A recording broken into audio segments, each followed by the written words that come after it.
Hey everyone, Daniel here from MetaEarth. Let's break down RWAs, real-world assets, and why they actually matter. RWAs are physical or off-chain assets like land titles, infrastructure, or carbon credits represented on-chain. Most platforms just wrap them in NFTs or static tokens, but that's not really enough. At MetaEarth, we treat RWAs as living digital systems.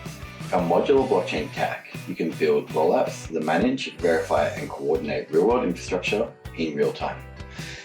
Here's what that might look like. A land registry rollup that updates when zoning, permits, or ownership change.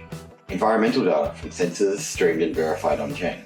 Or local infrastructure rollups like water, energy, or roads, tied to community governance and public funding.